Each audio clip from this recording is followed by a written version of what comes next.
ഖുർആനിലെ സൂറ അൽ ബഖറ ഇതിനകം 165 ആയത്തുകളാണ് നമ്മൾ മനസ്സിലാക്കി കഴിഞ്ഞത്. ഇൻഷാ അല്ലാഹ് 166, 167 ആയത്തുകളാണ് ഇന്ന് നമ്മൾ മനസ്സിലാക്കുന്നത്. അള്ളാഹുവിന്റെ അതിമഹത്തായ അനുഗ്രഹത്താൽ ഒരുപാട് കിലോമീറ്ററുകൾ അകലെ നിന്നും നമുക്ക് ഇങ്ങനെ കാണാനും ഇങ്ങനെ ക്ലാസ്സിൽ പങ്കെടുക്കാനും ഒക്കെ സാധിക്കുന്നു. അള്ളാഹു ഉപകാരപ്രദമായ വിജ്ഞാനത്തെ നമുക്ക് വർദ്ധിപ്പിച്ചു തരുമാറാകട്ടെ. നമ്മൾ 165 ആയത്തിൽ കഴിഞ്ഞ ആഴ്ച നമ്മൾ അവസാനിപ്പിച്ചിരുന്ന ഒരു കാര്യം, വളരെ സുപ്രധാനമായ ഒരു കാര്യം, വമിനന്നാസി മൻ യത്തഖിദു മിൻ ദൂനില്ലാഹി അൻദാദ, അള്ളാഹുവിന് സമന്മാരെ കൽപ്പിക്കുന്ന, പങ്കുകാരെ ചേർക്കുന്ന ചില ആളുകളെ സംബന്ധിച്ച. അള്ളാഹുവിൽ പങ്കു ചേർക്കുക എന്ന് പറയുമ്പോൾ പെട്ടെന്ന് തന്നെ നമ്മുടെ മനസ്സിലേക്ക് ഓടി വരിക അള്ളാഹു തആല അല്ലാത്തവർക്ക് സുജൂദ് ചെയ്യുകയോ അള്ളാഹുവിനോടല്ലാതെ വിളിച്ച് പ്രാർത്ഥിക്കുകയോ ഒക്കെ ചെയ്യുന്ന ആരാധനാപരമായ കാര്യങ്ങളിൽ അള്ളാഹുവിനെ കൂടാതെ മറ്റാരെയെങ്കിലും പങ്കു ചേർക്കുക എന്ന രീതിയാണ് നമ്മുടെ മനസ്സിലേക്ക് ഓടി വരിക. പക്ഷെ ഇവിടെ പറഞ്ഞിട്ടുള്ള പങ്കു ചേർക്കൽ അള്ളാഹുവിനെ സ്നേഹിക്കേണ്ടതുപോലെ മറ്റുള്ളവരെ സ്നേഹിക്കുക എന്നതാണ്. യുഹിബ്ബൂനഹും കഹുബ്ബില്ലാ വല്ലദീന ആമനൂ അശദ്ദു ഹുബ്ബൻ ലില്ലാ, അള്ളാഹുവിനെ സ്നേഹിക്കേണ്ടതുപോലെ മറ്റുള്ളവരെ സ്നേഹിക്കുന്നു, വേറെ ചിലരെ സ്നേഹിക്കുന്നു. അപ്പൊ സ്നേഹം എന്ന് പറയുന്നത് അള്ളാഹു സുബ്ഹാനഹു തആലയെ കഴിച്ച് അതിനുശേഷം മാത്രമേ മറ്റുള്ളവരോടുള്ള സ്നേഹം ഉണ്ടാവാൻ പാടുള്ളൂ എന്നത് കൂടി നമ്മുടെ വിശ്വാസത്തിന്റെ ഭാഗമാണ്. സൂറത്ത് തൗബയില് വളരെ കൃത്യമായി തന്നെ അത് വിശദമായി പറയുന്നുണ്ട്. ഇൻകാന ആബാഉക്കും അബ്നാഉക്കും എന്നൊക്കെ പറഞ്ഞിട്ട് ഓരോരുത്തരെയും എടുത്തു പറയുന്നുണ്ട്. നിങ്ങളുടെ പിതാക്കളായാൽ, നിങ്ങളുടെ മക്കളായാൽ, സഹോദരന്മാരോ സഹോദരിമാരോ, അതുപോലെ തന്നെ നിങ്ങളുടെ ഇണതുണകളോ കുടുംബക്കാരോ, നിങ്ങളുടെ സമ്പാദ്യമോ നിങ്ങളുടെ സ്വത്തോ, ഇതൊക്കെ അള്ളാഹുവിനേക്കാളും റസൂലിനേക്കാളും അള്ളാഹുവിന്റെ മാർഗത്തിലുള്ള ത്യാഗ പരിശ്രമങ്ങളെക്കാളും നിങ്ങൾക്ക് പ്രിയങ്കരമായി തീർന്നാൽ നിങ്ങൾ അള്ളാഹുവിൽ നിന്നുള്ള ശിക്ഷയുടെ കൽപ്പനയെ കാത്തുകൊള്ളുക എന്ന് പറയുന്നുണ്ട്. നമുക്ക് ആരാണ് പ്രിയപ്പെട്ടത് എന്ന ചോദ്യത്തിന് അത് ഏറ്റവും പ്രിയപ്പെട്ടത് അള്ളാഹു ആണ്, അള്ളാഹുവിനോടുള്ള സ്നേഹമാണ്. കാരണം യഥാർത്ഥത്തിൽ നമ്മുടെ മറ്റെല്ലാ ബന്ധുക്കളും ഗിഫ്റ്റാണ്. നമ്മുടെ മാതാപിതാക്കളും ഇടവകളും നമ്മുടെ സുഹൃത്തുക്കളും നാടും നമ്മുടെ സമ്പാദ്യവും എന്തെല്ലാം നമ്മുടെ കയ്യിലുണ്ടോ അതെല്ലാം അല്ലാഹു തആല നമുക്ക് നൽകിയിട്ടുള്ള ഗിഫ്റ്റാണ്. നമ്മൾ ഗിഫ്റ്റിനെയാണോ സ്നേഹിക്കേണ്ടത്, അതല്ലെങ്കിൽ ഗിഫ്റ്റ് നൽകിയവരെയാണോ സ്നേഹിക്കേണ്ടത് എന്ന ഒരു ചോദ്യത്തിൽ ഒരു യുക്തിസഹമായ മറുപടി, അത് ഗിഫ്റ്റ് നൽകിയ ആളെയാണ് ഗിഫ്റ്റിനേക്കാൾ സ്നേഹിക്കേണ്ടത്. അപ്പൊ അള്ളാഹുവിനെയാണ് ഏറ്റവും കൂടുതൽ സ്നേഹിക്കേണ്ടത് എന്നർത്ഥം. ഇവിടെ ഈ വാക്കുകൾ പറയുന്നതിന്റെ ഒരു പശ്ചാത്തലം നമ്മൾ മനസ്സിലാക്കിയിട്ടുള്ളതാണ്. വേണ്ടുവോളം ഇതിനകം അത് നമ്മൾ വിശദീകരിച്ച് കേട്ടിട്ടുള്ളതാണ്.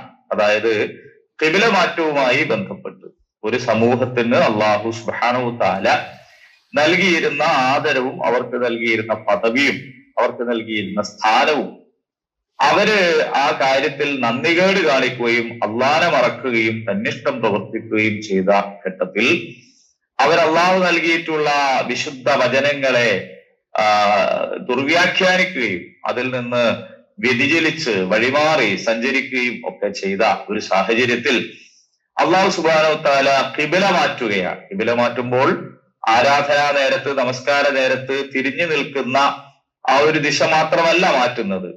അതേ സമയത്ത് അള്ളാഹു സുബ്ഹാനഹു തആല ഈ ഒരു ആദരവിന്റെ ഈ ഒരു പദവി മാറ്റി വേറെ ഒരു സമൂഹത്തെ ഏൽപ്പിക്കുക എന്നത് കൂടിയാണ്. ഇത്തരത്തിലുള്ള ഒരു ഘട്ടത്തിൽ വേദക്കാരിൽ തന്നെ ഉള്ളവർക്ക്, സത്യം അറിയുന്ന ആളുകൾ, അവര് പോലും അതിനെ മറച്ചുവെക്കുന്നു, നിഷേധിക്കുന്നു. എന്തിനു വേണ്ടിയാണ് അവരതൊക്കെ ചെയ്യുന്നത് എന്ന് ചോദിച്ചാല് അവരുടെ നേതാക്കളും അവരുടെ ഏറ്റവും വിശിഷ്ടരായ പ്രധാനപ്പെട്ട ആൾക്കാരും പുരോഹിതന്മാരും ഒക്കെ പറയുന്നതിനനുസരിച്ചാണ് അവരങ്ങനെ ചെയ്തുകൊണ്ടിരിക്കുന്നത്. അപ്പൊ ആരെയാണ് അവർ സ്നേഹിക്കുന്നത്? അവർ സ്നേഹിക്കുന്നത് അള്ളാഹുവിനെയല്ല, അള്ളാഹുവിനെയാണ് അവർ സ്നേഹിക്കുന്നതെങ്കിൽ അള്ളാഹു താല അയച്ച ദൂതന്മാർക്കിടയിൽ അവർ വിവേചനം കൽപ്പിക്കുകയില്ലല്ലോ. അവര് പറയുന്നുണ്ട് ഞങ്ങൾ അള്ളാഹിന്റെ മക്കളാണ്, നഹ്നു അബ്നാ അല്ലാഹ് എന്നൊക്കെ പറയുന്നുണ്ട് ചില ആൾക്കാർ. പക്ഷെ ഞങ്ങൾ പ്രത്യേകം തെരഞ്ഞെടുക്കപ്പെട്ടവരാണെന്ന് അവർ പറയുന്നുണ്ട്.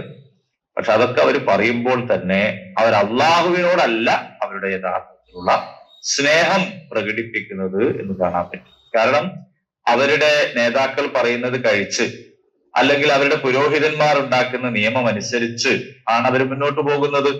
അപ്പൊ അവർക്ക് സ്നേഹം ആരോടാണ്? അള്ളാഹുവിനേക്കാൾ അവർ സ്നേഹിക്കുന്നത് അവരുടെ നേതാക്കളെയാണ് എന്നർത്ഥം. അപ്പൊ അതിനെ അള്ളാഹു സുബ്ഹാനഹു തആല അവന് സമന്മാരെ കൽപ്പിക്കുക എന്ന് പറയുന്ന അതീവ ഗുരുതരമായ ഒരു കാര്യമായി കൊണ്ടാണ് പരിചയപ്പെടുത്തുന്നത്. അതാണ് നമ്മൾ കഴിഞ്ഞ ആഴ്ച പറഞ്ഞ് അവസാനിപ്പിച്ച ഭാഗം. ഇനി അള്ളാഹു പറയാണ്, ഈ ഒരു നേതാക്കന്മാരും ഇങ്ങനെ കൊണ്ടു നടക്കുന്ന ഗുരുക്കന്മാരും ഒക്കെ ഉണ്ടല്ലോ, നേരിനെതിരായിട്ട് അതിൽ നിന്ന് വ്യതിചലിച്ചിട്ട് ആളുകളെ സംഘടിപ്പിച്ചു കൊണ്ടു നടക്കുന്നവരുണ്ടല്ലോ, അവരെക്കുറിച്ച് അവരൊക്കെ എത്തിപ്പെടാനുള്ള ഒരു അവസ്ഥയെ സംബന്ധിച്ച് പറയുകയാണ്. എന്താണ് ഇത്? തബറഅല്ലദീന തുബിഉ മിനല്ലദീന തബഉ. അല്ലാഹു സുബ്ഹാനഹു വതആല പറയുകയാണ്, ഇത് തബറ വിട്ട് ഒഴിഞ്ഞു മാറുന്ന സന്ദർഭം. ആ സന്ദർഭത്തെ ഓർക്കാൻ അതുകൊണ്ടാണ് ഇത് എന്ന് അവിടെ പറഞ്ഞിട്ടുള്ളത്. ഇത് ആ സന്ദർഭത്തെ നിങ്ങൾ ഓർക്കുക എന്ന അർത്ഥത്തിലാണ്. അപ്പോൾ ഇത് തബറ വിട്ട് ഒഴിയുന്ന സന്ദർഭം, വിട്ടുമാറുന്ന സന്ദർഭം, ഉപേക്ഷിച്ചു പോകുന്ന സന്ദർഭം. അല്ലദീന ആരാണ്? ഒരു കൂട്ടർ. തുബിഉ എന്ന് പറഞ്ഞാൽ പിന്തുടരപ്പെട്ടവർ എന്നാണ്. പിന്തുടരപ്പെട്ട എന്ന് പറയുമ്പോൾ നേതാക്കന്മാരാണ്. നേതാക്കന്മാരെയാണല്ലോ അനുയായികൾ പിന്തുടരുന്നത്.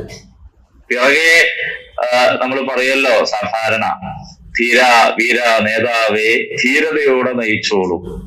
ലക്ഷം ലക്ഷം പിന്നാലെ പിന്തുടരുകയാണ് ചെയ്യുന്നത്. ആരെയാണ്? ഈ ഫോളോവേഴ്സ് ഉള്ളത് ആർക്കാണ്? ഈ നേതാവിനാണ്. അപ്പൊ അങ്ങനെ ഇങ്ങനെ പിന്തുടരപ്പെട്ട ആളുകൾ മിനല്ലദീന തബഉ, അവരെന്താണ്? ആരിൽ നിന്നാണ് അവർ ഒഴിഞ്ഞു മാറുന്നത്? അനുയായികളിൽ നിന്ന് അവർ ഒഴിഞ്ഞു മാറുകയാണ് ചെയ്യുന്നത്. അപ്പോൾ അനുയായികളിൽ നിന്ന് നേതാക്കന്മാര് വിട്ട് ഒഴിഞ്ഞു മാറുന്ന സന്ദർഭം. പിന്നെയോ വറഉൽ അദാബ്, ശിക്ഷയെ അദാബിനെ കാണുന്ന സന്ദർഭം. ശിക്ഷയെക്കുറിച്ച് ഇപ്പോൾ പറയുന്നത് കേട്ടതാണ് നമ്മള്. പരിശുദ്ധ ഖുർആനിലൂടെ, ഹദീസിലൂടെ, തിരുവചനങ്ങളിലൂടെ നമ്മൾ കേട്ടതാണ്. ഇങ്ങനെ തിന്മ ചെയ്യുന്ന ആളുകൾക്ക് ശിക്ഷയുണ്ട് എന്നത് നമ്മൾ പഠിച്ച പാഠമാണ്. അതേസമയത്ത് ഐനുൽ യഖീൻ എന്ന് പറയുന്നുണ്ട്. അതിങ്ങനെ ഉറപ്പായി മുന്നിൽ വന്നു നിൽക്കുന്ന ഒരു ഘട്ടമുണ്ട്. നേരെ അതിങ്ങനെ കാണുന്ന ഒരു ഘട്ടമുണ്ട്. അങ്ങനെ കാണുകയും ചെയ്താൽ അപ്പോൾ എന്താ സംഭവിക്കുക എന്നറിയുമോ? ഇവരെ പരസ്പരം കൂട്ടി ഇണക്കിയിരുന്ന ചരടറ്റു പോവുക എന്നതാണ് സംഭവിക്കുക. അസ്ബാബ് എന്ന് പറയുന്നത് കയറ്. അപ്പോൾ അത് മുറിഞ്ഞു പോവുക എന്നതാണ്. നേതാവും അനുയായിയും തമ്മിലുള്ള ഒരു കയറുണ്ടല്ലോ, മെമ്പർഷിപ്പിലൂടെയോ അതല്ലെങ്കിൽ മറ്റ് ആഹ്വാനങ്ങളിലൂടെയോ അല്ലെങ്കിൽ ഈ പിന്തുണ പ്രഖ്യാപിക്കലിലൂടെയോ അതല്ലെങ്കിൽ എന്തൊരു ആജ്ഞയും അത് സ്വീകരിക്കുന്നതിലൂടെയോ ഒക്കെ പരസ്പരം ഉണ്ടായിട്ടുള്ള ഒരു കയറുണ്ട്. കയറെന്ന് പറയുമ്പോൾ അതിന് രണ്ടറ്റം ഉണ്ടാകും. ഒരറ്റം അനുയായികളിലാണ്, ഒരറ്റം നേതാവിലാണ്. നേതാക്കന്മാരിലാണ് ഒരറ്റം. അവര് പിടിക്കുന്നിടത്തുകൂടിയാണ് അനുയായികൾ പോകുന്നത്. പക്ഷേ ആ കയറ് അറ്റുപോവുകയാണ്. അപ്പൊ നേതാവ് വേറെയായി, അനുയായികൾ വേറെയായി. നേതാക്കന്മാരും അനുയായികളും തമ്മിലുള്ള കയററ്റു പോകുന്ന, ബന്ധമറ്റു പോകുന്ന ഒരു സന്ദർഭം വരാനുണ്ട് എന്ന് അല്ലാഹു സുബ്ഹാനഹു വ തആല പറയുകയാണ്. അപ്പോൾ ഈ പിന്തുടർന്ന ആളുകളുണ്ടല്ലോ, അനുയായികളുണ്ടല്ലോ, അവർ പറയുകയും ചെയ്യും. അല്ലദീന തബഉ, ആരാണ് പറയുന്നത്?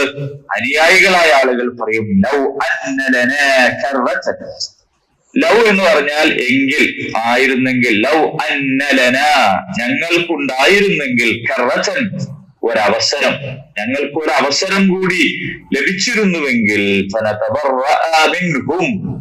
എന്താണ്, ഞങ്ങൾ അവരെ ഉപേക്ഷിക്കും. കമാ തബറഉ മിന്നാ, ഇവർ ഞങ്ങളെ ഉപേക്ഷിച്ചതുപോലെ ഞങ്ങൾ അവരെയും ഉപേക്ഷിക്കും എന്നവര് പറയുകയും ചെയ്യുകയാണ്. കദാലിക യുരീഹിമുല്ലാഹു അഅമാലഹും ഹസറാത്തിൻ അലൈഹിം. എന്താണ് സംഭവിക്കുന്നത്? അല്ലാഹു സുബ്ഹാനഹു വ തആല അവർക്ക് കാണിച്ചു കൊടുക്കുകയാണ് ചെയ്യുന്നത്. അവരുടെ കർമ്മങ്ങളൊക്കെ അവർക്ക് ഖേദത്തിന് കാരണമായി തീർന്ന കാര്യം, അവര് ചെയ്തുകൊണ്ടിരുന്ന പ്രവർത്തനങ്ങളൊക്കെയും ഇപ്പോൾ വിരലകടിക്കാൻ, ഖേദിക്കാൻ കാരണമായത് അള്ളാഹു അവർക്ക് കാണിച്ചു കൊടുക്കും. വമാഹും ബിഖാരിജീന മിനന്നാർ. ഖറജ എന്ന് പറഞ്ഞാൽ പുറപ്പെട്ടു. വമാഹും അവരല്ല, ബിഖാരിജീന മിനന്നാർ, നരകാഗ്നിയിൽ നിന്ന് പുറത്തു കടക്കുന്നവർ അല്ല. അവർ നരകത്തിൽ നിന്ന് പുറത്തു പോകാൻ കഴിയാത്ത സാഹചര്യത്തിലായിരിക്കും ഉണ്ടാവുക എന്നതാണ്. എന്താണ് നമുക്ക് ഇതിൽ നിന്ന് മനസ്സിലാക്കാൻ കഴിയുന്നത്? അള്ളാഹു താലയുടെ ദീനിനെ, അള്ളാഹു താല അറിയിച്ചു തന്ന ആദർശത്തെ, പടച്ച തമ്പുരാൻ നമുക്ക് നൽകിയിട്ടുള്ള ഖുർആനിനെയും സുന്നത്തിനെയും പിൻപറ്റുന്നതിൽ നിന്ന് മഹാഭൂരിപക്ഷം, ഒരു പഴയ ശൈലിയിൽ പറഞ്ഞാൽ മുക്കാലേ മുണ്ടാണി എന്ന് പറയുന്ന ഒരു ശൈലി, ധാരാളക്കണക്കിന് ഭൂരിപക്ഷം ആളുകളെയും അതിൽ നിന്ന് മാറ്റി നിർത്തുന്നത് ആരാണ്? ഭൗതികമായിട്ടുള്ള ഈ ദുനിയാവിന്, അതുപോലെ തന്നെ ദുനിയാവിലെ വിഭവങ്ങൾക്ക് പരമപ്രാധാന്യം നൽകുന്ന നേതാക്കന്മാരാണ്. അവർക്ക് വേണ്ടിയാണ് എല്ലാ കുതന്ത്രങ്ങളും സൃഷ്ടിക്കപ്പെടുന്നത്. ആ കുതന്ത്രങ്ങളിൽപ്പെട്ട് അനുയായികൾ ജൈവിളിച്ചുകൊണ്ടേയിരിക്കുന്നത്. ആർക്ക് വേണ്ടിയാണ് ഞങ്ങൾ ഇങ്ങനെ ജീവിതം നൽകുന്നത്? എന്തെല്ലാം ത്യാഗമാണ് അനുയായികൾ അനുഷ്ഠിക്കുന്നത് നമുക്കറിയാമല്ലോ. ഓരോരുത്തരും നേതാക്കന്മാർക്ക് വേണ്ടി, അവരുടെ വാക്കുകൾക്ക് വേണ്ടി, അവരുടെ ആഹ്വാനങ്ങൾക്ക് വേണ്ടി ജീവിതത്തെ സമർപ്പിക്കുകയാണ്, സമ്പത്ത് നൽകുകയാണ്, കുടുംബ ബന്ധങ്ങളെ മുറിച്ചു കളയുകയാണ്, സമൂഹത്തിൽ ഛിദ്രതയ്ക്ക് കാരണമാവുകയാണ്. എന്തിനു വേണ്ടിയാണ് ഇതൊക്കെ ചെയ്യുന്നത്? ഇതൊക്കെ അവരോടുള്ള ഹുബ്ബ് കൊണ്ടാണ്, അവരോടുള്ള വല്ലാത്ത ഒരു സ്നേഹം കൊണ്ടാണ്. അവരുടെ മനസ്സിൽ ആ സ്നേഹം ഊട്ടി ഉറപ്പിക്കപ്പെട്ടിട്ടുണ്ട്. യഥാർത്ഥത്തിൽ അതുപോലും സ്വന്തത്തിന് വേണ്ടിയാണ് ചെയ്യുന്നത്. കാരണം ഞങ്ങൾക്കൊരാവശ്യം വരുമ്പോ ഞങ്ങളുടെ ഈ ആളുകൾ ഞങ്ങളുടെ കൂടെ ഉണ്ടാവണം എന്നതാണ്. പലപ്പോഴും പറയാറുണ്ടല്ലോ, ഒന്ന് പോലീസ് സ്റ്റേഷനിൽ വിളിച്ചു പറയാൻ, അതേപോലെ തന്നെ കേസിന്റെ കാര്യത്തിലൊന്ന് ഇടപെടാൻ, അതല്ലെങ്കിൽ എന്റെ നാട്ടിൽ എനിക്കൊരു ആവശ്യം നേരിട്ട് അതിന്റെ കൂടെ നിൽക്കാൻ, അങ്ങനെയാണ്. അപ്പൊ അങ്ങനെ ദുന്യവിയായിട്ടുള്ള, ഭൗതികമായിട്ടുള്ള, ന്യായമോ അന്യായമോ ആയിട്ടുള്ള നമ്മുടെ ആവശ്യങ്ങൾക്ക് നമ്മുടെ കൂടെ നിൽക്കാൻ നമുക്ക് ചിലർ വേണം. ഇതാണ് അത്. ന്യായത്തിന്റെ വഴിയിൽ സഞ്ചരിക്കാത്ത ആളുകളെ സംബന്ധിച്ച് അവർക്ക് കൂടുതൽ അത് വേണ്ടി വരും. കള്ളത്തരങ്ങളും വഞ്ചനകളും ചെയ്യുന്ന ആളുകൾക്ക്, അന്യായമായ ഇടപെടലുകൾ നടത്തുന്ന ആളുകളെ സംബന്ധിച്ചിടത്തോളം അവർക്ക് സംരക്ഷണത്തിനും അവർക്ക് പിന്തുണ നൽകുവാനും അവരെ ഇറക്കിക്കൊണ്ടുവരാനും ജാമ്യത്തിലെടുക്കാനും അവർക്ക് വേണ്ടി ശുപാർശ ചെയ്യാനും ഒക്കെ ആളുകൾ വേണം. അപ്പൊ അതിനു വേണ്ടിയിട്ടാണ് വിളിക്കുന്നിടത്തൊക്കെ പോകുന്നത്, പറയുന്നതൊക്കെ ചെയ്യുന്നത്. എത്രത്തോളം സമ്പത്ത് കൊടുക്കുന്നു, ഉറക്കമിളക്കുന്നു, ചിലപ്പോൾ ജീവൻ തന്നെയും ത്യജിക്കുകയാണ് ആ മാർഗത്തിൽ. റബ്ബ് സുബ്ഹാനഹു വ തആലയുടെ മുമ്പിൽ നിന്നുകൊണ്ട് ഇന്ന സ്വലാത്തി വ നുസുകി വ മഹ്യായ വ മമാതി ലില്ലാഹി റബ്ബിൽ ആലമീൻ. പടച്ച തമ്പുരാനെ, എന്റെ നിസ്കാരം, എന്റെ എല്ലാ ആരാധനകളും, അതുപോലെ തന്നെ എന്റെ ജീവിതം തന്നെയും, ആരാധനകൾ മാത്രമല്ല, എന്റെ മഹ്യായ, എന്റെ ജീവിതം എന്ന് പറഞ്ഞാൽ അതിൽ ഉൾപ്പെടാത്ത എന്താണ് ബാക്കിയുള്ളതൊന്നുമില്ല. ആ ജീവിതവും മമാതി, ഇനി എന്തെങ്കിലും ആ ജീവിതത്തിൽ പെടാതെ ബാക്കി നിൽക്കുന്നുണ്ടെങ്കിൽ എന്റെ മരണമാണ്. ആ മരണവും ലില്ലാഹി റബ്ബിൽ ആലമീൻ, ലോകരക്ഷിതാവായ അല്ലാഹുവിനാകുന്നു. ഇത് നിസ്കാരത്തിൽ പറയുന്ന ആൾക്കാരാണ് വിശ്വാസികൾ. ആ നിസ്കാരത്തിൽ ഇത് പറയുന്നത് വെറുതെ അല്ല. ഇത് പരിശുദ്ധ ഖുർആനിൽ മഹാനായ ഖലീലുല്ലാഹി ഇബ്രാഹിം അലൈഹിസ്സലാമിന്റെ വാക്കാണ്. ഇന്നി വജ്ജഹതു വജ്ഹിയ ലില്ലദി എന്നത് ഇബ്രാഹിം നബിന്റെ വാക്ക് അല്ലാഹു ഉദ്ധരിക്കുകയാണ് ചെയ്യുന്നത്. അത് തൗഹീദിന്റെ പ്രഖ്യാപനമാണ്. പക്ഷേ അങ്ങനെയൊക്കെ പറയുന്ന ആളുകളുടെ ജീവിതത്തെ ആരാണ് നിയന്ത്രിക്കുന്നത്? പറയുന്നവരുടെ ജീവിതത്തിന് ആരാണ് വഴികാട്ടിയാകുന്നത്? അങ്ങനെ പറയുന്ന ആളുകളെ ആരാണ് അവരോട് ആഹ്വാനം ചെയ്യുന്നത്? അങ്ങനെ നമസ്കാരത്തെയും നോമ്പിനെയും സക്കാത്തിനെയും ഹജ്ജിനെയും ഖുർആനിനെയും ഹദീസിനെയും പോലും നാം ഏതർത്ഥത്തിലാണ് മുന്നോട്ട് കൊണ്ടുപോകുന്നത്? ആരുടെ താല്പര്യത്തിനാണ്? നമ്മുടെ രക്തം തിളയ്ക്കുന്ന, നമ്മുടെ ഇറച്ചിയിൽ കുത്തുന്ന, നമുക്ക് പൊള്ളലേൽക്കുന്ന കാര്യം ആരെക്കുറിച്ച് അപവാദം പറഞ്ഞ് കേൾക്കുന്നതാണ്? ആരെ ആക്ഷേപിക്കുന്നതിനെ കുറിച്ചാണ്?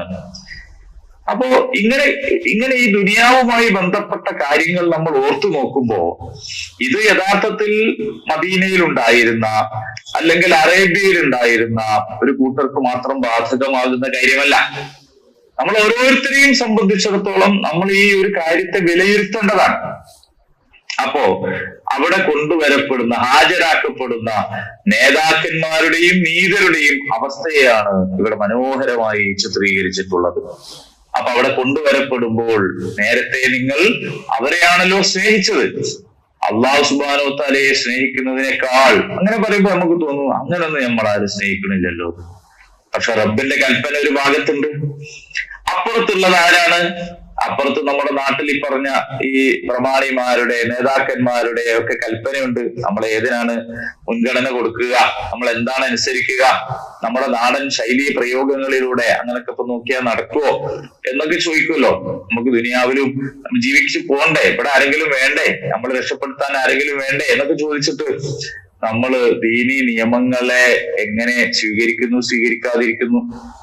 അപ്പൊ അള്ളാഹുവിനെ സ്നേഹിക്കുന്നതിന് പകരം ഈ നേതാക്കന്മാരെ, പുരോഹിതന്മാരെയൊക്കെ സ്നേഹിക്കുക എന്ന് പറയുന്ന ഒരു സാഹചര്യം ഉണ്ടെങ്കിൽ ആ സാഹചര്യത്തിൽ മുന്നോട്ട് പോയ ആൾക്കാരെയും അള്ളാഹു താല നേതാക്കളെയും അനുയായികളെയും ഒന്നിച്ചു കൊണ്ടുവരിക, രണ്ടു കൂട്ടരെയും കൊണ്ടുവരിക. ഇങ്ങനെ കൊണ്ടുവരുമ്പോ സാധാരണ അതാണ് ശീലം. എന്തെങ്കിലും ഒരു പ്രയാസം ഉണ്ടാവുമ്പോ, പ്രശ്നം ഉണ്ടാവുമ്പോ ഉടനെ വിളിക്കുമല്ലോ. അത് ദുനിയാവെന്നുള്ള ശീലാണ്. അങ്ങനെ വിളിച്ചു നോക്കിയതാണ്. അങ്ങനെ വിളിച്ചു നോക്കിയപ്പോ നേതാക്കന്മാർ എന്താ ചെയ്തതെന്നറിയോ? അനുയായികൾ ഒഴിവായി കളഞ്ഞു. ഈ രക്തം വേണേ രക്തം നൽകാൻ, ജീവൻ വേണേ ജീവൻ നൽകാന്ന് പറഞ്ഞ അനുയായികളെ ഈ രക്തവും ജീവനും സമ്പത്തും ഒക്കെ സ്വീകരിച്ച് അധികാര സ്ഥാനങ്ങളിലേറി ഈ ദുനിയാവിലെ വിഭവങ്ങളൊക്കെ സ്വീകരിച്ച് അങ്ങനെ പദവിയും ആദരവും ബഹുമാനവും ഒക്കെ നേടിയെടുത്തിട്ടുള്ള നേതാക്കന്മാർ ഈ അനുയായികൾ അങ്ങ് കൈവിട്ട് കളയും. എന്നാണ് പറയുന്നത്. കയറ് എന്ന് പറഞ്ഞാൽ എങ്ങനെയാണ് എന്ന് ചോദിച്ചാൽ, ഈ അറബികള് ടെന്റ് ഉണ്ടാക്കുക കയറ് കൊണ്ട് വലിച്ചു കെട്ടിയില്ല. നമുക്കറിയാലോ, അറബികളെന്നല്ല ആരും ടെന്റ് ഉണ്ടാക്കുക അങ്ങനെയാണ്. അപ്പോ ആ ടെന്റ് 4 ഭാഗത്തേക്കും കയറുകൊണ്ട് നന്നാക്കി മുറുക്കി വലിച്ചു കിട്ടും. എന്നിട്ട് ടെന്റിനകത്ത് ഇരിക്കുകയാണ്. അപ്പൊ ഒരു സുരക്ഷിത ബോധം തോന്നും, തരക്കേടില്ല എന്ന് തോന്നും. ആ ഒരു ടെന്റിന്റെ കയറാരെങ്കിലും വന്ന് പൊട്ടിച്ചാലോ? അങ്ങനെ വലിച്ചു മുറുക്കി വളരെ ടൈറ്റ് ആക്കിയിട്ട് കെട്ടിവെച്ച ആ ടെന്റിന്റെ കയറ്, കൂടാരത്തിന്റെ ഹൈമയുടെ കയറാരെങ്കിലും മുറിച്ചു മാറ്റിയാൽ എന്ത് സംഭവിക്കും? കയറ് മുറിഞ്ഞു പോവുക എന്നത് മാത്രമല്ല സംഭവിക്കുക, ആ ടെന്റ് അപ്പാടെ അവരുടെ നേരേക്ക് മറിഞ്ഞു വീണ് അവർ ആ കൂടാരത്തിനകത്ത് അവര് അപകടത്തിൽപ്പെടുക എന്നതാണ് സംഭവിക്കുക. ഇവിടെ നേതാക്കന്മാര് ചെയ്ത പണി അതാണ്. എന്താണ് അവർ ചെയ്തത്? അനുയായികളുമായിട്ടുള്ള ബന്ധത്തിന്റെ കയറിനെ അവർ മുറിച്ചു കളഞ്ഞു. അവരാ കയറ് പൊട്ടിച്ചു കളഞ്ഞു. അങ്ങനെ അവരാ കയർ പൊട്ടിച്ചു കളഞ്ഞപ്പോൾ എന്ത് സംഭവിച്ചു? ആ കൂടാരം അപ്പാടെ അവരുടെ മേലേക്ക് വീണ് തകർന്നടിയുന്ന ഒരു സാഹചര്യം ഉണ്ടായി.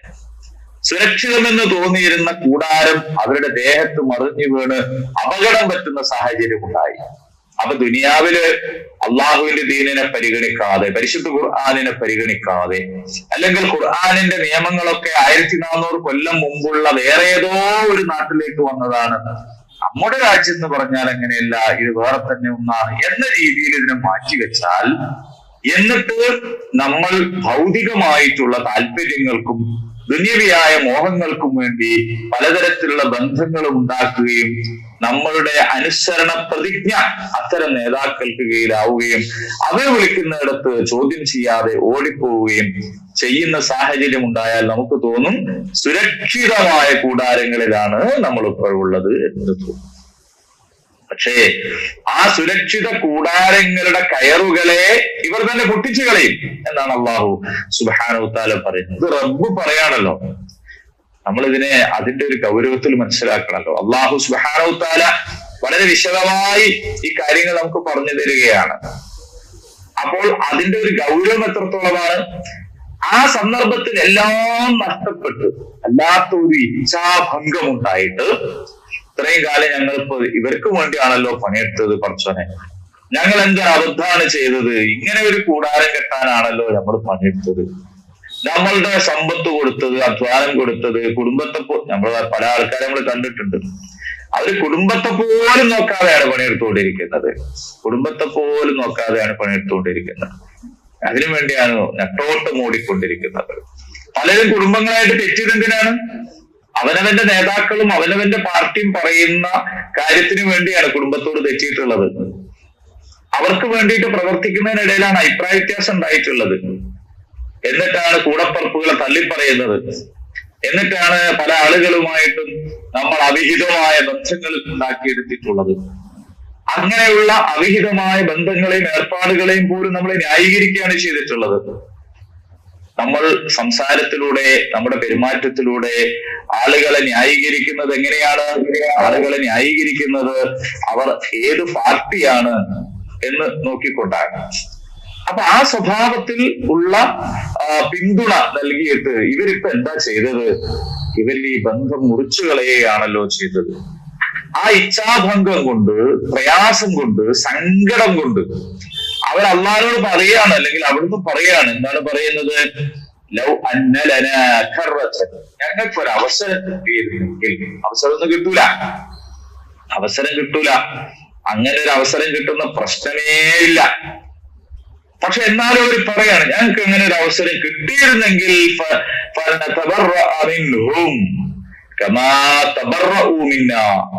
ഇപ്പോഴിതാ ഇവര് ഞങ്ങളെ ഒഴിവാക്കിയതുപോലെ ഞങ്ങൾ അവിടെ വെച്ച് ഇവരെ ഒഴിവാക്കും.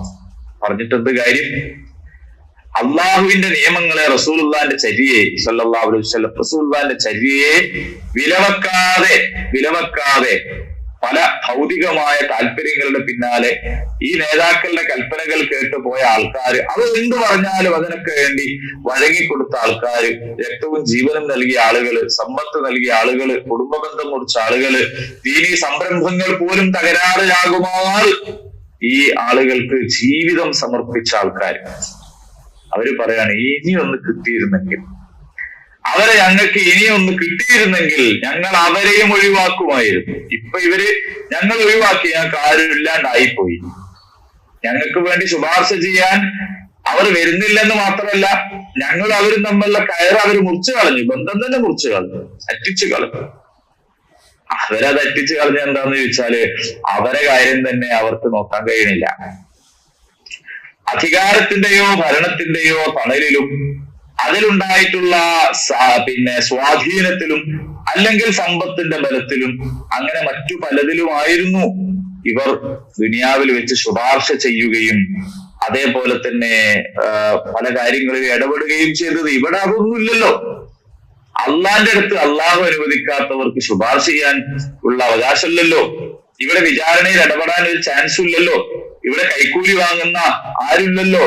പരിശുദ്ധരായ മലക്കുകളല്ലേ വിചാരണയുടെ സംവിധാനങ്ങളിലൊക്കെ ഉള്ളത്.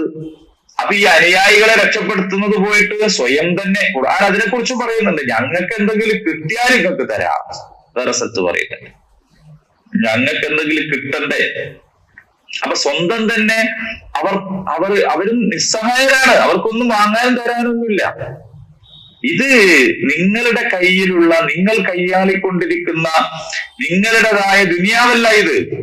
അതുകൊണ്ടാണല്ലോ അള്ളാഹു സുബ്ഹാനഹു വ തആല താക്കീദിന്റെ സ്വരത്തിൽ ഇടയ്ക്കിടെ നമ്മളോട് പറഞ്ഞുകൊണ്ടിരിക്കുന്നത്, നിങ്ങൾ തിരിച്ചു വരേണ്ടവരാണ് കേട്ടോ, നിങ്ങൾ അള്ളാഹുവിലേക്ക് മടങ്ങേണ്ടവരാണ്, നിങ്ങൾ പരലോകത്തേക്ക് വരേണ്ടവരാണ്, അതിനെക്കുറിച്ച് നിങ്ങൾ ചിന്തിക്കണം എന്ന് പറയുന്നത്. അതുകൊണ്ടാണല്ലോ ദുനിയാവിലെല്ലാം മറന്ന് നിങ്ങൾ ഇങ്ങനെ പ്രവർത്തിച്ചുകൊണ്ടിരിക്കുമ്പോ അള്ളാഹു തആല ഇടയ്ക്കിടെ നമ്മളെ ഓർമ്മിപ്പിച്ചുകൊണ്ടിരിക്കുന്നുണ്ട്, നിങ്ങൾ തിരിച്ചു വരേണ്ടവരാണ് എന്ന് പറയുന്നു.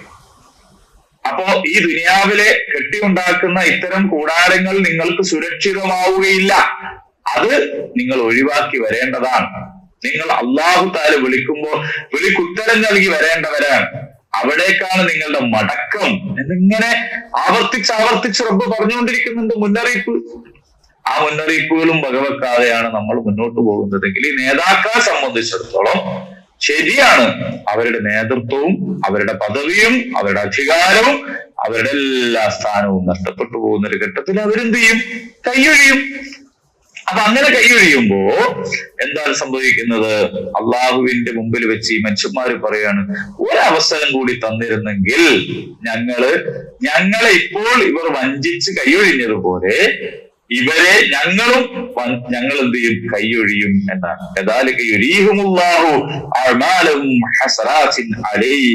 അപ്രകാരം എന്താണ് സംഭവിക്കുന്നത് എന്ന് ചോദിച്ചാൽ അവരുടെ കർമ്മങ്ങളെല്ലാം അള്ളാഹു സുബ്ഹാനഹു വതആല അവർക്ക് കാണിച്ചു.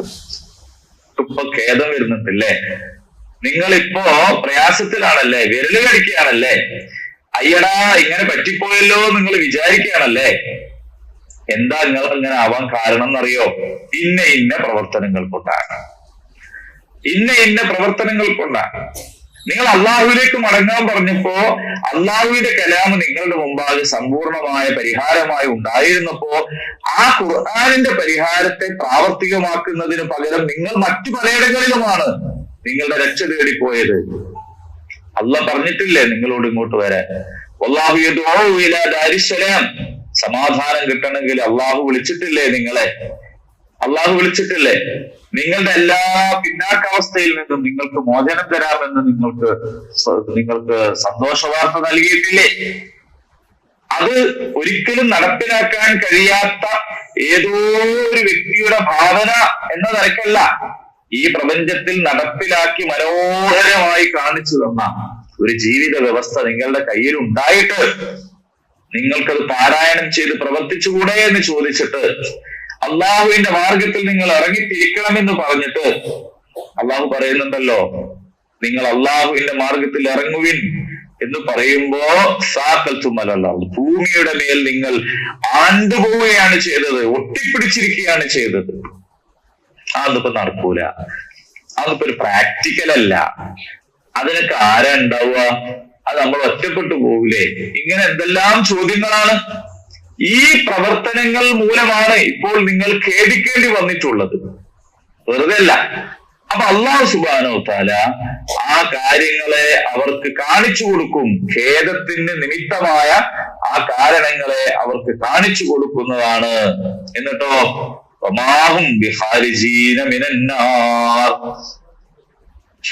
അല്ലാഹു സുബ്ഹാനഹു വതആല അവരെ നരകശിക്ഷയ്ക്ക് വിധേയമാക്കുമെന്നാണ്. അപ്പോൾ നരകത്തിൽ നിന്ന് അവർക്ക് പുറത്തു കടക്കാൻ കഴിയില്ല. നരകശിക്ഷയുടെ ഒരു പ്രത്യേകത അതാണ്. ഇവിടെ അവർ പല ശിക്ഷകളിൽ നിന്നും പലതരത്തിലുള്ള തടവുകളിൽ നിന്നും അവർ രക്ഷപ്പെട്ടിട്ടുണ്ട്.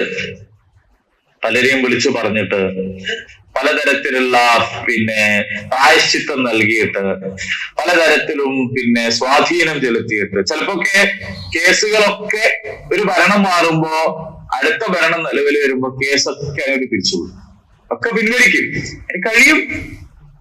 അപ്പോ അവരോട് ഒട്ടി നിൽക്കാത്തവരുടെ കേസ് അവിടെ തന്നെ ഉണ്ടാവും, അല്ലാത്തവരുടെ കേസൊക്കെ ഒഴിഞ്ഞു പോകും.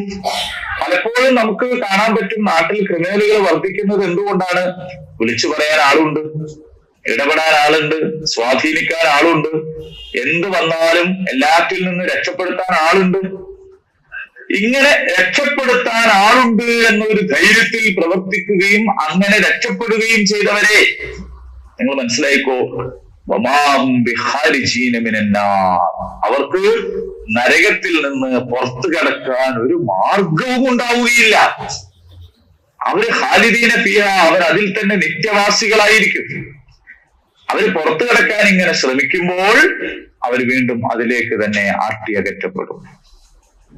വളരെ ഗൗരവമുള്ളൊരു കാര്യമല്ലേ ഈ പറയുന്നത്. നമ്മൾ ഇതുവരെ മനസ്സിലാക്കിയിട്ടുള്ള ഒരുപാട് കാര്യങ്ങളുണ്ട്. ദീനിന്റെ നിയമങ്ങൾ എന്ന് പറഞ്ഞുകൊണ്ട്, മതത്തിന്റെ കാര്യങ്ങൾ എന്ന് പറഞ്ഞുകൊണ്ടൊക്കെയുള്ള ഒരുപാട് സംഗതികളുണ്ട്. ആ സംഗതികളിൽ നമ്മൾ അത്രമേൽ പ്രാധാന്യം കൊടുത്തിട്ടില്ലാത്ത, നമുക്ക് അങ്ങനെ ഇനിയും വേണ്ടത്ര മനസ്സിലായിട്ടില്ലാത്ത ഒരു ഭാഗമാണിത്. ഖുർആനില്ല. ഞാൻ പറഞ്ഞിരുന്നു നമുക്ക് അടുത്ത ക്ലാസ്സിൽ നമ്മളുമായിട്ട് ഏറ്റവും കൂടുതൽ ബന്ധപ്പെട്ട ചില കാര്യമാണ് പറയാനുള്ളതെന്ന് പറഞ്ഞിരുന്നു. ഇതിനെക്കുറിച്ചാണ്. ഈ ബനു ഇസ്രായേൽ, അതായത് ഇസ്രായേൽ സമൂഹം പരാജയപ്പെടാനുണ്ടായിട്ടുള്ള ഏറ്റവും സുപ്രധാനമായ ഒരു കാര്യം അതായിരുന്നു. അവരിൽ എല്ലാ ആളുകളും ആരാധനാപരമായ ശിർക്ക് ചെയ്തു എന്നതുകൊണ്ടായിരുന്നില്ല. അവര് പരാജയപ്പെടാനുള്ള പ്രധാനപ്പെട്ട കാരണങ്ങളിൽ അത് വിശദീകരിക്കുന്നിടത്താണ്. അവരുടെ പരാജയ കാരണം വിശദീകരിക്കുന്നത് അള്ളാഹു സുബ്ഹാനഹു വ തആല ഒരു കൂട്ടരെ കുറിച്ച് നമ്മളോട് മോശം പറഞ്ഞു തരിക എന്നുള്ള നിലക്കല്ല. നമ്മുടെ മുമ്പിൽ ഒരു കേസ് സ്റ്റഡിയാണ്. അത് വെച്ചുകൊണ്ട് വേണം നമ്മൾ മനസ്സിലാക്കി നമ്മൾ അങ്ങനെ ആയിപ്പോകരുത് എന്നതിന് വേണ്ടിയാണ് അത് നമുക്ക് പറഞ്ഞു തരുന്നത്. അങ്ങനെ പറഞ്ഞു തരുമ്പോ അവര് പരാജയപ്പെടാനുള്ള സുപ്രധാനമായ ഒരു കാര്യമായിരുന്നു അള്ളാഹുവിന്റെ നിയമങ്ങളെയും വിധിവിലക്കുകളെയും അവര് നേതാക്കന്മാർക്ക് വേണ്ടി എന്ത് ചെയ്തു എന്ന് ചോദിച്ചാൽ മാറ്റിമറിച്ചു എന്ന് പറയുന്നത്. അങ്ങനെയാണ് സംഭവിക്കുന്നതെങ്കിൽ ആ നേതാക്കൾ നിങ്ങളുടെ കൂടെ ഉണ്ടാവുകയില്ല. അവർ നിങ്ങളെ കൈയൊഴിയുകയും ഖേദത്തിന് കാരണമായി തീരുകയും ചെയ്യും. ആ ഖേദത്തിന് കാരണമാകുന്ന കാര്യത്തെ അള്ളാഹു അവിടെ നിങ്ങളുടെ മുമ്പാകെ കാണിച്ചു തരികയും ചെയ്യും. അതിനുശേഷം നിങ്ങൾക്ക് ലഭിക്കുന്ന നരകശിക്ഷയാകട്ടെ വമാഹും ബിഖാരിജീന മിനന്നാർ, ആ നരകത്തിൽ നിന്ന് നിങ്ങളെ രക്ഷപ്പെടുത്താൻ ഒരാൾക്കും തന്നെ സാധിക്കുകയില്ല. അവർക്കൊരിക്കലും ആ നരകത്തിൽ നിന്ന് പുറത്തു കടക്കാൻ സാധ്യമാവുന്നതല്ല എന്നതാണ്. അത്രയും ഗൗരവപ്പെട്ട ഒരു കാര്യത്തെ സംബന്ധിച്ചാണ് ഇവിടെ പറഞ്ഞിട്ടുള്ളത്. നമ്മൾ ഓരോരുത്തരും ഇനി നമ്മുടെ ജീവിതത്തെ ആർക്കാണ് സമർപ്പിച്ചത്, ആരാണ് നമ്മളുടെ യഥാർത്ഥത്തിലുള്ള നേതൃത്വം ഇപ്പോൾ ഉള്ളത്, ആരുടെ കയ്യിലാണ് നമ്മൾ നമ്മുടെ പെരടിയെ ബന്ധിച്ചിട്ടുള്ളത് എന്നതിനെ കുറിച്ച് പരിശോധിച്ചു നോക്കണം. അള്ളാഹുവിന്റെ റസൂൽ സല്ലല്ലാഹു അലൈഹി വസല്ലം നമ്മുടെ കർമ്മങ്ങളിൽ പലതിനെ കുറിച്ചും പറഞ്ഞിട്ടുണ്ട്. ആ കർമ്മങ്ങൾക്കുണ്ടാകുന്ന പരിണിതി എന്ത് എന്ന് പറഞ്ഞിട്ടുണ്ട്. നല്ലതിന് നല്ല ഫലമുണ്ടാകും, തെറ്റുകൾക്ക് മോശപ്പെട്ട പരിണിതി ഉണ്ടാകും എന്ന് പഠിപ്പിച്ചിട്ടുണ്ട്. മുസ്ലിം ആയിക്കൊണ്ട് മാത്രമേ നിങ്ങൾ മരണപ്പെടാവൂ എന്ന് അള്ളാഹു കൽപ്പിക്കുന്നുണ്ട്. യാ അയ്യുഹല്ലദീന ആമനു തഖുല്ലാഹ ഹഖ്ക തുഖാതിഹി വലാ തമൂതുന്ന ഇല്ലാ വഅൻതും മുസ്ലിമൂൻ. നിങ്ങൾ മുസ്ലിങ്ങളായിക്കൊണ്ടല്ലാണ്ട് മരിച്ചു പോകാൻ പാടില്ല എന്നാണ്. അത് കേട്ടാൽ തോന്നുക മരണത്തിന്റെ സമയം നമ്മളാണ് തീരുമാനിക്കുന്നത് എന്നാണ്. കാരണം നിങ്ങൾ കുടിക്കരുത് എന്ന് പറഞ്ഞാൽ നമുക്ക് കുടിക്കാതിരിക്കാം, നിങ്ങൾ പോകരുത് എന്ന് പറഞ്ഞാൽ പോവാതിരിക്കാം. കാരണം പോവാനും പോവാതിരിക്കാനും നമുക്ക് കഴിയുമല്ലോ. കുടിക്കാനും കുടിക്കാതിരിക്കാനും കഴിയുന്ന ഒരാളോട് നിങ്ങൾ കുടിക്കരുത് എന്ന് പറഞ്ഞാൽ മനസ്സിലാക്കാം. അതേ സമയത്ത് ഇവിടെ അള്ളാഹ് പറയുന്നത് വലാ തമൂതുന്ന, നിങ്ങൾ മരിക്കരുത് എന്നാണ്. ആരെങ്കിലും തന്നിഷ്ടപ്രകാരമാണോ മരിക്കുന്നത്? ആരെങ്കിലും തീരുമാനിച്ച സമയത്താണോ മരിക്കുന്നത്? പിന്നെന്താണ് അള്ളാഹു നമ്മളോട് വലാ തമൂതുന്ന, നിങ്ങൾ മരിച്ചു പോകരുത് എന്ന് പറയാനുള്ള കാരണം? നമുക്ക് സാധിക്കുമോ മരിക്കാതിരിക്കാൻ? ഇല്ല. വലാ തമൂതുന്ന ഇല്ലാ വഅൻതും മുസ്ലിമൂൻ, നിങ്ങൾ മുസ്ലിങ്ങളായിക്കൊണ്ടല്ലാതെ മരിക്കരുത് എന്നാണ്. അപ്പൊ മുസ്ലിം ആവുന്ന ഒരു നേരത്ത് തന്നെ മരിക്കാം എന്ന് വിചാരിച്ച് മരണത്തെ മാറ്റിവെക്കാൻ നമുക്ക് കഴിയോ? ഒരിക്കലും കഴിയൂല. അപ്പൊ അതിന് ആ ഒരു പരിഹാരമേ ഉള്ളൂ. എപ്പോൾ മരിക്കുകയാണെങ്കിലും മുസ്ലിമായിട്ട് മരിക്കണമെങ്കിൽ എപ്പോഴും മുസ്ലിമായിട്ട് ജീവിക്കുക എന്നുള്ളതാണ്. ആ പറഞ്ഞതിന്റെ അർത്ഥം അത് തന്നെയാണ്. നിങ്ങൾ മുസ്ലിമായിട്ടല്ലാണ്ട് മരിക്കരുത് എന്ന് പറഞ്ഞാൽ അതിനർത്ഥം മരണം നിങ്ങളുടെ ഉറക്കത്തിലോ നിങ്ങളുടെ ഉണർച്ചയിലോ നിങ്ങളുടെ ജീവിതത്തിൽ ഏതെങ്കിലും എന്ത് കാര്യം ചെയ്യുമ്പോഴോ ആകാം. അപ്പോഴെല്ലാം നിങ്ങൾ മുസ്ലിം ആയിരിക്കുക. അങ്ങനെ മുസ്ലിം ആയിരിക്കുമ്പോൾ ഏത് സമയത്ത് മരിച്ചാലും നിങ്ങൾക്ക് മുസ്ലിമായിട്ട് മരിക്കാൻ പറ്റും. അപ്പൊ നമ്മുടെ ജീവിതത്തെ വ്യത്യസ്ത കള്ളികളും കോളങ്ങളും ഒക്കെ ആക്കി തിരിച്ചിട്ട് മുസ്ലിം ആകുന്ന കുറച്ച് സമയം, അതേ സമയത്ത് ദുനിയവിയായ കാര്യങ്ങൾക്ക് വേറെ കുറെ സമയം, അള്ളാഹുവിന്റെ ദീനിന്റെ നിയമക്രമം അനുസരിച്ചുള്ള നേതാക്കന്മാരെ അനുസരിക്കണ കുറെ സമയം, ഭൗതികമായ കാര്യങ്ങളുടെ നേതാക്കളെ അനുസരിക്കണ വേറെ സമയം. ഇതിൽ എപ്പോഴാണ് നമ്മൾ മരിക്കുക? അള്ളാഹുവിന്റെ ദീനനുസരിച്ച് നമ്മളെ നയിക്കുന്ന നേതാക്കന്മാർക്ക് നമ്മൾ കൊടുത്ത സമയത്ത് തന്നെയാണോ? അതല്ല ഭൗതിക ആദർശങ്ങളുടെ സംസ്ഥാപനത്തിന് പണിയെടുക്കുന്ന നേതാക്കന്മാർക്ക് വേണ്ടി പണിയെടുക്കുമ്പോഴാണോ നമ്മൾ മരിക്കുക? നമുക്കറിയില്ല. വലാ തമൂതുന്ന ഇല്ലാ വഅൻതും മുസ്ലിമൂൻ എന്ന് പറഞ്ഞാല് എന്താണ്? എല്ലാ നേരത്തും അള്ളാഹുവിന് കീഴ്പ്പെട്ടവനായിക്കൊണ്ടിരിക്കുക. അങ്ങനെയാണെങ്കിൽ ഏത് സമയത്ത് മരിച്ചാലും മുസ്ലിമായിട്ട് മരിക്കാൻ പറ്റും. ഇനി അതും കടന്ന് നബി സല്ലല്ലാഹു അലൈഹി വസല്ലം വേറൊരു കാര്യം പറയാണ്. അതായത് നിങ്ങൾക്ക് മുസ്ലിമായിട്ട് മരിക്കാൻ കഴിയാത്ത ഒരു സാഹചര്യം. ആ സാഹചര്യം ഏതാണ് എന്ന് പറയുന്നുണ്ട്. മൻ മാത്ത ഫലൈസ ഫീ ഉനഖിഹി, ആരെങ്കിലും ഒരാൾ പിരടിയെ ബന്ധിക്കാതെ മരിച്ചുപോയാൽ. എവിടേക്ക് പിരടിയെ ബന്ധിക്കാതെ മരിച്ചുപോയാൽ എന്നാണ്? ഇസ്ലാമികമായ നേതൃത്വത്തിന് പിരടിയെ ബന്ധിക്കാതെ മരിച്ചുപോയാൽ ആത്മീതത്തെ ജാഹിലിയ, അവൻ ജാഹിലായിക്കൊണ്ടാണ് മരണപ്പെടുക എന്നാണ്. അപ്പൊ ഇവിടെ പറഞ്ഞത് ഭൗതിക ആദർശങ്ങളുടെ നേതാക്കന്മാർ കൈയൊഴിയുന്നതിനെ കുറിച്ചാണ്. അള്ളാഹു സുബ്ഹാനഹു തആലയുടെ ഭൂമിയിൽ അവന്റെ വിഭവങ്ങളൊക്കെ ഉപയോഗപ്പെടുത്തിയോ ദുരുപയോഗപ്പെടുത്തിയോ മനുഷ്യനെ അടിമകളാക്കി വെക്കുകയും തട്ടുകളാക്കി തിരിക്കുകയും ഒക്കെ ചെയ്യുന്ന നേതാക്കന്മാർ, അവർക്ക് രക്തവും ജീവനും ജീവിതവും സമ്പത്തും സമർപ്പിച്ച ആളുകൾ എത്തിപ്പെടുന്ന ഒരു പരിണിതിയാണ്. നമസ്കരിക്കാത്ത കാര്യത്തിന് ശിക്ഷയുണ്ട്, നോമ്പെടുക്കാത്തതിന് ശിക്ഷയുണ്ട്, അതേപോലെ തന്നെ നമ്മുടെ അമലുകളിൽ വരുന്ന വീഴ്ചകൾക്കൊക്കെ ശിക്ഷയുണ്ട്. പക്ഷെ അത്തരം ഒരു കാര്യത്തിലും ജാഹിലായി മരിക്കേണ്ടി വരും എന്ന് പറഞ്ഞിട്ടില്ല. അതൊക്കെ നമുക്ക് പറ്റുന്ന അബദ്ധങ്ങൾക്കോ നമുക്ക് പറ്റുന്ന വീഴ്ചകൾക്കോ ഒക്കെ ഉള്ള ആ അബദ്ധങ്ങളുടെ അളവിലും അതിന്റെ നിയ്യത്തിൽ സംഭവിച്ചിട്ടുള്ള പാകപ്പിഴവുകൾക്കനുസരിച്ചൊക്കെ നമ്മൾ വിചാരണ ചെയ്യപ്പെടുകയും ശിക്ഷ ഉണ്ടാവുകയും ചെയ്യും. ഇനി അതിനിടയിൽ നമ്മൾ തൗബ ചെയ്തിട്ടുണ്ടെങ്കിൽ ആ തൗബ അല്ലാഹു തആല സ്വീകരിക്കുകയും ചെയ്യും. അതേസമയം തൗബ സ്വീകരിക്കപ്പെടാൻ അവസരമില്ലാതെ ഒരാൾ ജാഹിലായിട്ട് മരിച്ചു പോവുക എന്ന് പറയുന്നൊരു സംഭവമുണ്ട്. അങ്ങനെ ജാഹിലായിട്ട് മരിച്ചു പോകാനുള്ള ഒരു കാരണം എന്ന് പറയുന്നത് ഇസ്ലാമികമായിട്ടുള്ള ഈ പറഞ്ഞ നേതൃത്വത്തിന് അനുസരണ പ്രതിജ്ഞ ചെയ്യാതെ ഒരാൾ മരിച്ചാലാണ്. അതാണ് ഫലൈസ ഫീ ഉനഖിഹി ബൈഅത്തുൻ, ബൈഅത്ത് ചെയ്യാതെ അനുസരണ പ്രതിജ്ഞ ചെയ്യാതെ ആരെങ്കിലും മരണപ്പെട്ടാൽ മാതമീത്തൻ ജാഹിലിയ, ജാഹിലായിട്ട് മരിക്കേണ്ടി വരും എന്നാണ്. ഇത്ര ഗൗരവത്തിൽ പറഞ്ഞിട്ടുള്ള ഒരു കാര്യം ആണ് ഇസ്ലാമികമായ നേതൃത്വവുമായി ബന്ധപ്പെടേണ്ടത്. നേരത്തെ പറഞ്ഞത് ദൈവിക വ്യവസ്ഥയല്ലാതെ മനുഷ്യനിർമ്മിതമായ പ്രത്യയശാസ്ത്രങ്ങൾ കൊണ്ടു നടക്കുന്ന നേതൃത്വം അവസാനം കൊണ്ടുചെന്ന് എത്തിക്കുന്ന പരിണിതിയെ സംബന്ധിച്ചുമാണ്.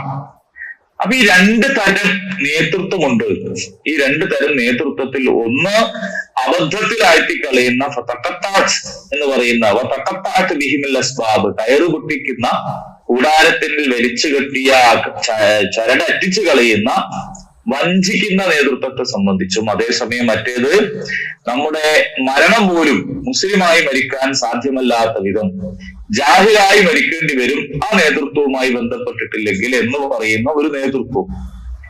ഈ രണ്ട് നേതൃത്വത്തിൽ ഏതാണ് ഇപ്പോൾ നമ്മുടെ നേതൃത്വം? നാം ജീവിക്കുന്ന കാലത്ത് ഏതാണ് നേതൃത്വം? ഇന്ന് അങ്ങനെ നമുക്ക് വൈകിട്ട് ചെയ്യാനുള്ള ഒരു നേതൃത്വം ഉണ്ടോ? ലോക മുസ്ലിങ്ങൾക്ക് അങ്ങനെ ഒരു നേതൃത്വം ഉണ്ടോ?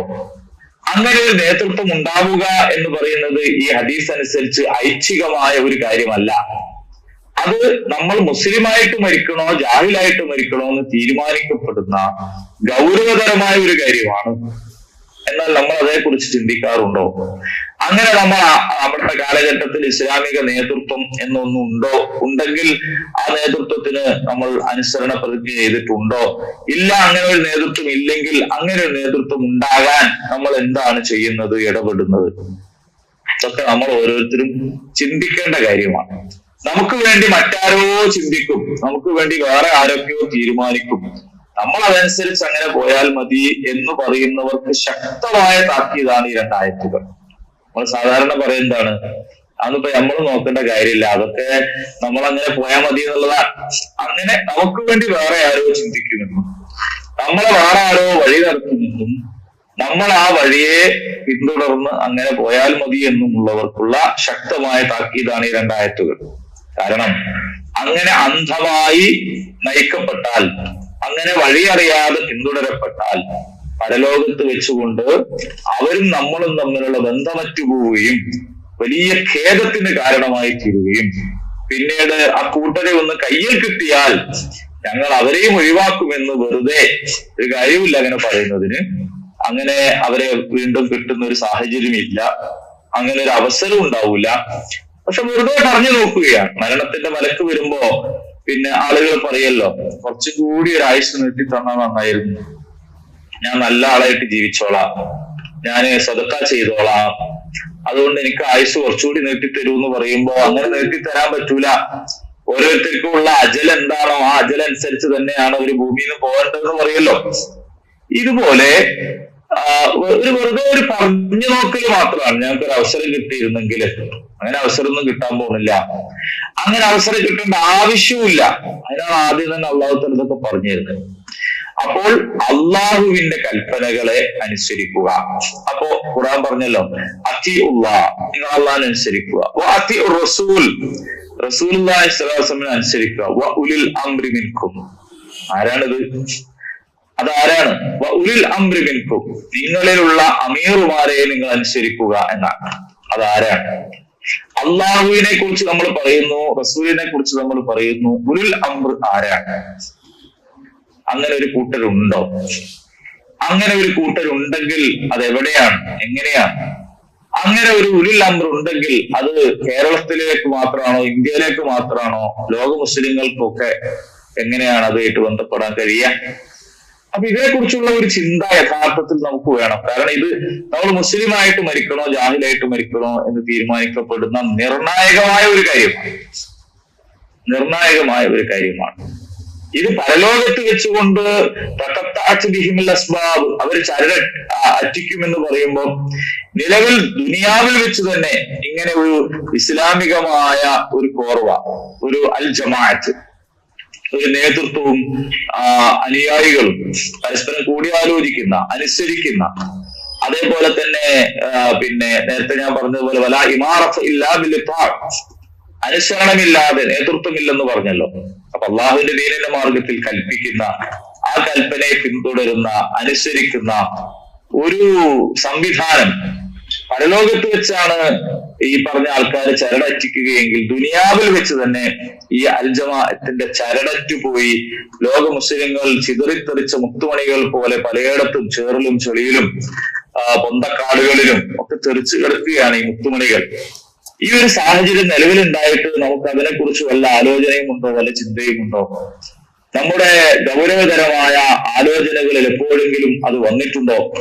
മുസ്ലിം സമൂഹം ഈ അർത്ഥത്തിൽ 1920-കളിൽ അതിന്റെ അവസാനത്തെ റസൂലുള്ളാഹി സ്വല്ലല്ലാഹു അലൈഹി വസല്ലം ആരംഭിച്ചു സിദ്ദീഖുൽ അക്ബറിലൂടെ മുന്നോട്ട് പോയി ഉമർ റളിയല്ലാഹു അൻഹുവും അതുപോലെ തന്നെ ഉസ്മാൻ റളിയല്ലാഹു അൻഹുവും അലി റളിയല്ലാഹു അൻഹുവും ഒക്കെ നടപ്പിലാക്കി. അങ്ങനെ വന്ന ആ ഒരു സംവിധാനമാണ്. ആ സംവിധാനം അതീവ ദുർബലമാണെങ്കിൽ പോലും 1920-കൾ വരെ നിലവിലുണ്ടായിരുന്നു. അതീവ ദുർബലമായ ആ ചരട് അറ്റുപോയത് അറിയാൻ കഴിയാത്ത വിധം ദുർബലമായ ചരടായിരുന്നു. അത് മാറിക്കഴിഞ്ഞിട്ടുണ്ടായിരുന്നു, പക്ഷെ അത് അറ്റുപോയി. പക്ഷെ അങ്ങനെ അറ്റുപോയതിനു ശേഷം പിന്നെ ബൈഅത്തിന്റെ പ്രസക്തി എന്താണ്? അങ്ങനെ ഒരു ബൈഅത്ത് ചെയ്യാൻ നമുക്ക് സാധിക്കുമോ? ഈ ഹദീസിൽ നബി സ്വല്ലല്ലാഹു അലൈഹി വസല്ലം പറഞ്ഞല്ലോ, അങ്ങനെ ബൈഅത്ത് ചെയ്തിട്ടില്ലെങ്കിൽ ജാഹിലായിട്ട് മരിക്കേണ്ടി വരും. നമ്മൾ ചിന്തിക്കാറുണ്ടോ, ആലോചിക്കാറുണ്ടോ? നമ്മുടെ ഗൗരവകരമായ ചിന്തയിൽ അതുണ്ടോ? ഇല്ലെങ്കിൽ ആ ബൈഅത്തൊക്കെ അവിടെ മാറ്റിവെച്ച് അള്ളാഹുവിന്റെ റസൂല് പഠിപ്പിച്ചിട്ടുള്ള അനുസരണ പ്രതിജ്ഞ മാറ്റിവെച്ച് അങ്ങനെ ഒരു നേതൃത്വമോ അങ്ങനെ ഒരു സംഘടിത സ്വഭാവമോ ഉള്ളതിനെ കുറിച്ച് ചിന്തിക്കാതെ, അതിനൊക്കെ കുറിച്ചൊരു ബേജാറോ വിഷമമൊന്നും ഇല്ലാതെ, നേരത്തെ പറഞ്ഞ പോലെ പരലോകത്ത് ചെന്നാൽ തമ്മിൽ തള്ളിപ്പറയുന്ന തരം നേതാക്കന്മാർക്ക് നമ്മുടെ ജീവിതത്തെ നമ്മൾ കൈമാറി കഴിഞ്ഞിട്ടുണ്ടോ എന്നുള്ളതിനെ കുറിച്ച് അതീവ ഗൗരവതരമായ ഒരു ചിന്ത യഥാർത്ഥത്തിൽ നമുക്ക് കാണാം. ഇന്ന് വൈകുന്നേരം ആകുമ്പോഴേക്ക് ഉത്തരം കണ്ടെത്താനോ അല്ലെങ്കിൽ ഇന്ന് ഉച്ചയാകുമ്പോഴേക്ക് വേറെന്തെയോ കണ്ടുപിടുത്തം നടത്താനോ പറ്റുന്ന സ്വഭാവത്തിലൊന്നുമല്ല. നമ്മുടെ പഠനത്തെ ത്വരിതപ്പെടുത്തുന്ന, നമ്മുടെ ചിന്തയെ ത്രസിപ്പിക്കുന്ന, എന്നിട്ട് ഒരു ശരിയായ ഉത്തരത്തിലേക്ക് നമുക്ക് എത്താൻ കഴിയുന്ന ഒരു സാഹചര്യം യഥാർത്ഥത്തിൽ നമുക്ക് വേണം. അഫലാ തഅഖിലൂൻ, അല്ലാഹു ചോദിക്കുന്നുണ്ടല്ലോ, നിങ്ങൾക്ക് ബുദ്ധിയില്ലേ, നിങ്ങൾക്ക് അഖലില്ലേ, നിങ്ങൾ ചിന്തിക്കുന്നില്ലേ എന്ന് ചോദിക്കുന്നുണ്ടല്ലോ. അങ്ങനെ ചിന്താശേഷിയൊന്നും ഇല്ലാതെ നിങ്ങൾ അന്ധമായ രീതിയിലുള്ള സ്നേഹവും അന്ധമായ അനുകരണവും അന്ധമായി നയിക്കപ്പെടുകയും ചെയ്താൽ ഉണ്ടാകുന്ന സാഹചര്യത്തെ അള്ളാഹു മുൻകൂട്ടി പറഞ്ഞു തരുമ്പോ ഞങ്ങളിതൊന്നും അറിഞ്ഞിരുന്നില്ല, ഞങ്ങളിത് മനസ്സിലാക്കിയിരുന്നില്ല എന്ന് പറയാൻ ഒരു സാഹചര്യമില്ല. ഒരു സിനിമ പോലെ, ഒരു നാടകം പോലെ ഒരു നല്ല ചിത്രീകരണമാണ് അള്ളാഹു ഇവിടെ നടത്തിയിട്ടുള്ളത്. പരലോകത്ത് ഇങ്ങനെ വന്നു നിൽക്കുന്ന നേതാക്കൾ ഒരു ഭാഗത്തും അനുയായികൾ ഒരു ഭാഗത്തുമായിട്ട് ഇങ്ങനെ വന്നു നിൽക്കുന്ന ഒരു സാഹചര്യം വളരെ കൃത്യമായിട്ട് വിശദീകരിച്ചു തന്നിരിക്കുകയാണ്. ആ വിശദീകരണം നമ്മുടെ മുമ്പിൽ ഉണ്ടായിട്ട് നമ്മുടെ ആലോചനയിൽ, നമ്മുടെ പുനരാലോചനയിൽ തീർച്ചയായിട്ടും ഇത് വിഷയമായിട്ട് വരേണ്ടുന്ന ഒരു കാര്യമാണ്. ഇത് പറഞ്ഞതിന് ശേഷം പിന്നെ അള്ളാഹു സുബ്ഹാനഹു വ തആല ചില നിയമങ്ങളെ കുറിച്ചാണ് അടുത്ത ആയത്തുകളിൽ പറയുന്നത്. നമുക്ക് അനുവദനീയമായ കാര്യങ്ങളെ സംബന്ധിച്ച്, ഭക്ഷ്യവസ്തുക്കളെ സംബന്ധിച്ച്, അതുപോലെ തന്നെ ഉള്ള കുറെ സംഗതികളാണ് പറയുന്നത്. ഒക്കെ അതിലധികവും പറയുന്നത് ദുനിയാവിൽ നമ്മൾ പാലിക്കേണ്ടുന്ന കാര്യങ്ങളെ കുറിച്ച് തന്നെയാണ്. ഭക്ഷണം, അതേപോലെ തന്നെ കാര്യങ്ങളൊക്കെ. അതുപോലെ പിശാചിന്റെ കാലടികളെ കുറിച്ചുള്ള മുന്നറിയിപ്പ്, നീചവൃത്തികളെ കുറിച്ച് ഉള്ള കാര്യങ്ങള്, അതുപോലെ നമ്മുടെ സംസാരത്തിൽ പാലിക്കേണ്ടുന്ന സൂക്ഷ്മത, ഇത്തരം കാര്യങ്ങളിലേക്കാണ് പിന്നെ നമ്മുടെ ശ്രദ്ധയെ കൊണ്ടുപോകുന്നത്. പക്ഷെ അതിനൊക്കെ എന്ത് വേണം? ഒരു പുതിയ സമൂഹം ഇവിടെ നിർമ്മിക്കപ്പെടുകയാണ് ഖിബല മാറ്റത്തിലൂടെ. ഇതുവരെ ഉണ്ടായിരുന്ന ഒരു സമൂഹം അള്ളാഹുവിന്റെ കൽപ്പനകൾ, അള്ളാഹുവിന്റെ മുന്നറിയിപ്പുകൾ, വിധിവിലക്കുകൾ അതിനെ അവഗണിച്ച്, അതിനെ പുറങ്കാലുകൊണ്ട് തള്ളിക്കളഞ്ഞ് അവർ പരാജയത്തിന്റെ പരമാവധിയിലെത്തി. അള്ളാഹു അവരെ മാറ്റി. എത്രത്തോളം മാറ്റി എന്ന് ചോദിച്ചാൽ നമസ്കാരത്തിന്റെ ദിശ പോലും മാറ്റി. അങ്ങനെ ഖിബലയെ മാറ്റി. ബൈത്തുൽ മഖ്ദിസിൽ നിന്ന് അത് മക്കയിലെ മസ്ജിദുൽ ഹറാമിലേക്ക് മാറ്റി. ഒരു പുതിയ സമൂഹത്തെ നിർമ്മിച്ച് ആ പുതിയ സമൂഹത്തോട് നിങ്ങൾ പഴയ ആളുകൾ പിഴച്ച് പോയതുപോലെ പിഴച്ചു പോകാതിരിക്കണമെങ്കിൽ നിങ്ങൾ അള്ളാഹുവിനെ ധാരാളമായി ഓർക്കണം. അവർ അള്ളാഹനെ മറന്നതുകൊണ്ടാണ് അവർക്ക് ഇങ്ങനെ പിഴവ് സംഭവിച്ചത്. നിങ്ങൾ അള്ളാഹുവിനെ ഓർക്കണം, നിങ്ങൾ എന്നെ ഓർക്കണം എന്ന് ഉത്ബോധിപ്പിച്ച് അള്ളാഹു മാത്രമാണ് നിങ്ങളുടെ ഏകനായ ഇലാഹു എന്ന് ഒരിക്കൽ കൂടി തൗഹീദിലേക്ക് ക്ഷണിച്ച് ഇലാഹുക്കും ഇലാഹുൻ വാഹിദ് ലാ ഇലാഹ ഇല്ലാഹു റഹ്മാനുർ റഹീം, അള്ളാഹു കാരുണ്യവാനാണ്, കരുണാനിധിയാണ്, നിങ്ങൾ ഏകനായ ഇലാഹിനെയാണ് തീർച്ചയായിട്ടും ഇലാഹായിട്ട് വഹിക്കേണ്ടത്, മറ്റൊന്നിനെയും നിങ്ങൾ സമ്പൂർണമായി കീഴടങ്ങുകയോ ചോദ്യം ചെയ്യാതെ അനുസരിക്കുകയോ ചെയ്യരുത് എന്ന് പഠിപ്പിച്ച് പിന്നെ ആകാശഭൂമികളുടെ സൃഷ്ടിപ്പിനെ കുറിച്ച്, നമ്മുടെ ചുറ്റുപാട് നടക്കുന്ന കാര്യങ്ങളെ കുറിച്ച്, അതിന്റെ ആയത്തുകൾ, അതിന്റെ അടയാളങ്ങളെ സംബന്ധിച്ച് നമ്മളെ അനുസ്മരിപ്പിച്ച് അള്ളാഹുവിനോടുള്ള സ്നേഹം പോലെ നിങ്ങൾ മറ്റൊന്നിനെയും സ്നേഹിക്കരുത്. അങ്ങനെ സ്നേഹിച്ചു കളഞ്ഞാൽ അത് അള്ളാഹുവിൽ പങ്കുചേർക്കലാണ്, അത് ശിർക്കാണ്, അത് വലിയ ശിക്ഷ ലഭിക്കാൻ കാരണമാകുന്നതാണ്. അള്ളാഹു കാരുണ്യവാനും സ്നേഹനിധിയും വദൂദും റഹ്മാനും റഹീമും ഒക്കെ ആയതോടൊപ്പം അള്ളാഹു സുബ്ഹാനഹു വ തആല ശദീദുൽ അദാബാണ്, കഠിനമായി ശിക്ഷിക്കുന്നവരാണ് എന്നും പഠിപ്പിച്ചതിന് ശേഷമാണ് ഈ ചിത്രീകരണം നമ്മുടെ മുമ്പാകെ അവതരിപ്പിച്ചിട്ടുള്ളത്. തീർച്ചയായിട്ടും അതിൽ നമുക്ക് വലിയ പാഠമുണ്ട്.